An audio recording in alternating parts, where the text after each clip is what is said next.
بھائی منیر آپ تو اب بالکل چھوڑ ہی گئے، کبھی آئے نہیں، نہ جمعہ پڑھا نہ ملے، پتہ نہیں کدھر گم ہو گئے۔ وظیفے پوچھتے ہیں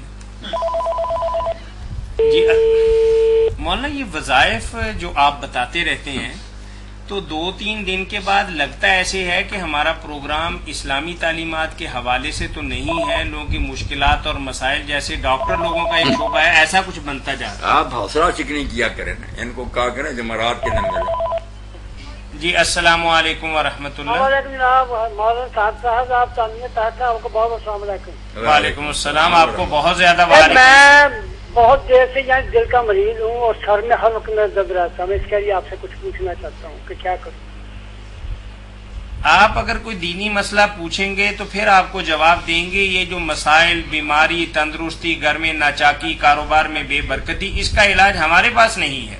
روحانی علاج ہوگا مولانا صاحب، پہلے کوئی تو پھر جمعرات کے دن مولانا سے شرف ملاقات حاصل آپ میرے بھائی یہ کریں نا، ہمارے ساتھ کوئی انصاف کریں، کوئی رحم کریں۔ جمعرات کا دن آپ لوگوں کے لیے رکھا ہے کہ وہاں مسجد میں آئیں، جو عمل سے پوچھنا پوچھیں، کوئی تعویذ لیں۔ یہ دن تو ہوتا ہے کہ ہم لوگوں کو کچھ دین کی باتیں بتائیں۔ آپ لوگ جب عمل پوچھنا شروع کر دیتے ہیں سارا پروگرام عمل میں ہی رہ جاتا ہے، سب مرد اور سے عمل ہی عمل۔ بہت بہت شکریہ آپ کا۔ جمعرات کے دن آپ جمعرات کے دن آ جائیں نا مولانا کی مسجد میں، آ جائیں انشاءاللہ نا، پورا تعاون کریں گے آپ کے ساتھ۔ بہت بہت شکریہ، السلام علیکم۔ خیر فتاوی آن لائن اسلامی تعلیمات کا پروگرام ہر روز عصر تا مغرب آپ کی خدمت میں پیش کیا جاتا ہے۔ اپنے مسائل کے حل کے لیے ہمیں کال کیجیے۔ کال کرنے کے لیے ہمارا ٹول فری نمبر ہے 080011177۔ جی السلام علیکم ورحمۃ اللہ۔ وعلیکم السلام۔ جی مفتی صاحب، ایک مسئلہ پوچھنا ہے کہ عورت نے اگر روزہ رکھا ہے مہواری آ جائے تو مطلب کہ روزہ توڑ لینا کہ یا نہیں؟ روزہ تو ٹوٹ گیا۔ آپ ٹیلی ویژن کی آواز کم رکھیں گے نا؟ جی آپ کے ٹیلی ویژن چل رہا ہے؟ جی جی، آپ اس کی آواز کم کر لیں، یا اگر آپ کا سوال ختم ہو گیا ہے تو ٹیلی فون بند کر لیں۔ ہاں جی، کیسے کریں گے آپ؟ عورت روزہ رکھا ہو تو مہواری آ جاتی ہے۔ میں آپ کا سوال دوہرا دیتا ہوں، آپ اب ٹیلی فون بند کریں گے یا ٹیلی ویژن بند کریں گے؟ ٹیلی ویژن کی آواز بالکل بند ہے جی، آواز چپی جا رہی ہے، سمجھ نہیں آ رہی۔ چلیں آپ ٹیلی فون بند کر لیں اور ٹیلی ویژن کی آواز اونچی کر لیں، پھر مولانا جواب دیتے ہیں آپ کی۔ اچھا جی جی مولانا۔ میرے بھائی نے جو سوال پوچھا یہ سب کی ضرورت کا ہے کہ بچیوں نے روزہ رکھا ہوتا مگر دوران روزہ ہی نہ سورج غروب ہونے سے پہلے پہلے کسی وقت حیض آ جاتا تو اس کے بارے میں پوچھتے ہیں روزہ رہا، یعنی کئی لوگوں نے اپنی طرف سے گھڑی ہوئی نہیں بات کہ آدھا دن گزر جائے تو پھر کوئی بات نہیں، پھر روزہ ٹھیک ہے۔ نہیں، یہ نہیں ٹھیک ہے۔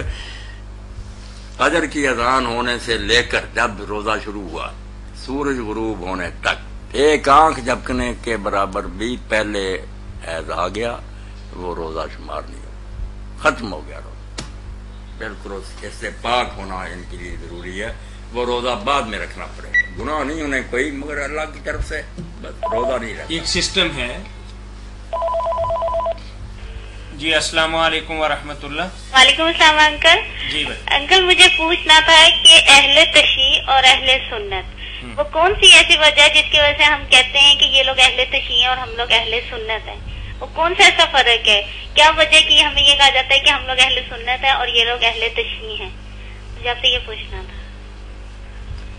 پہلے تو بیٹا یہ بات جو ہے نا، آپ بھی نہیں صرف کہہ رہی ہیں، آپ تو بچی ہیں، بڑے بڑے عالم بھی میں نے دیکھے اہل تشیع کہتے ہیں، یہ بڑی غلطی ہے، لفظ غلط ہے۔ لفظ ہے تشیع، تشیع کوئی لفظ نہیں ہے۔ وہ تشیع جو ہے نا، دو یہ ہیں اس میں، تشیع وہ الگ لفظ ہے کہ جنازے کے ساتھ آپ جا رہے ہیں، کوئی کا مسافر کو رخصت کرنے کے لیے دور تک جاتے ہیں کہ الوداع کہیں، وہ تشیع ہے، دو یہ جو شیعہ ہے نا فرقہ، اس کے لیے لفظ بیٹا تشیع ہے، یہ پر پیش ہے، شد ہے، تشیع۔ سارے بیٹھے بھی یاد کریں، جب بولتا کوئی اہل تشیع کوئی نہ بولے۔ سنیوں کو بھی کہا کرے اہل تسنن، جو ہے نا سنی یا شیعہ بولے، یا اہل تشیع اور اہل تسنن، یہ ہے ایک دوسرے کے مقابل ہو رہا۔ علم کی بات کر رہا ہوں، اگر بات کسی علم کی کرنی ہے نا تو پھر یہ کرے، ادھر کہنا تو اہل تشیع، ادھر کہنا تو اہل تسنن،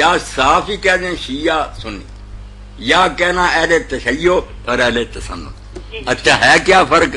فرق چھوٹا موٹا کوئی شے نہیں، کوئی پاؤں دھوتا ہے، کوئی مسح کرتا ہے، کوئی کچھ کرتا ہے، یہ چیزیں کچھ نہیں ہیں۔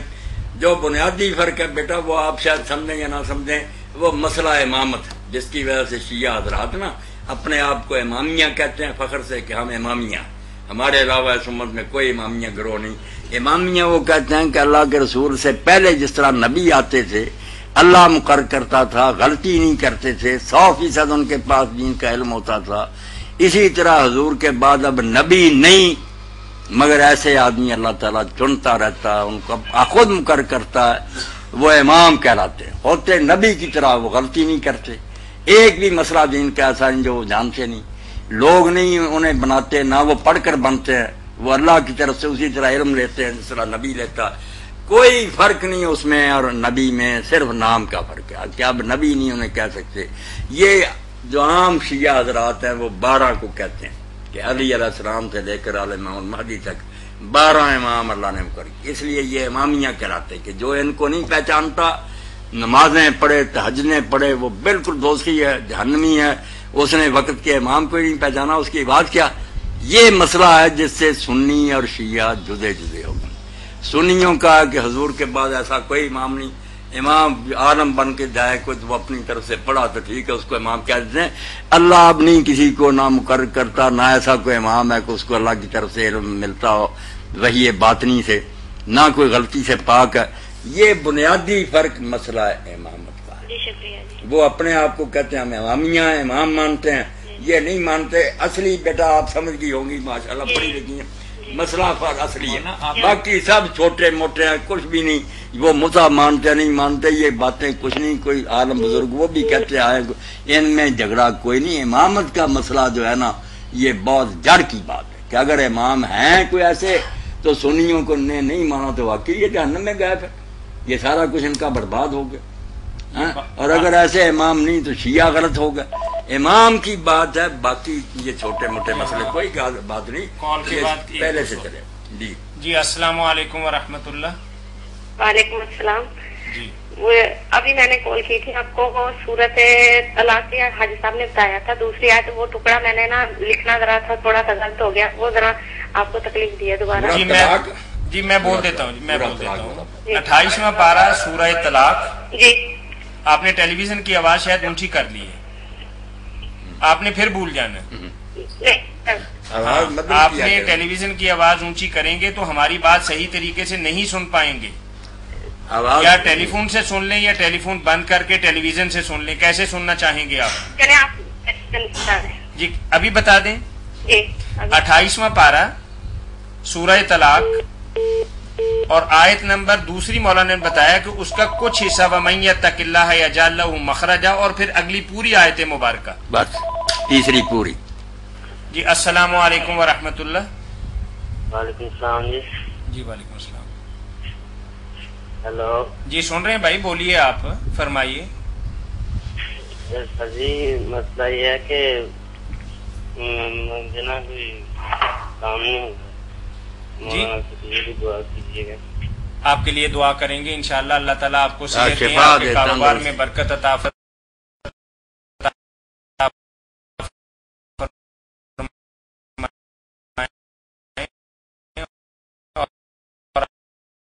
آپ کو بہترین علم و عمل کی زندگی عطا فرمائے۔ اللہ مشفع، اللہ مشفع، اللہ مشفع، شفا بخشے اللہ پاک۔ اچھا مولانا، آپ نے امامیہ کے بارے میں فرمایا، یہ 12 اماموں کی تعیین کیسے کی ہے انہوں نے؟ یہ جو ہے نا مسئلہ امامت، یہ سنی علماء شیعہ مناظرے کرتے رہتے ہیں، پاؤں دھونا، یعنی یہ بات نہیں سمجھتے کہ یہ شاخوں کی باتیں ہیں، یہ کوئی نہیں اصل میں باتیں ہیں، یہ کچھ نہ کچھ قول کتابوں سے مل جاتے ہیں، پاؤں دھونے والے بھی مل جاتے ہیں، مسح کرنے، ان میں جھگڑنے کا کوئی فائدہ نہیں۔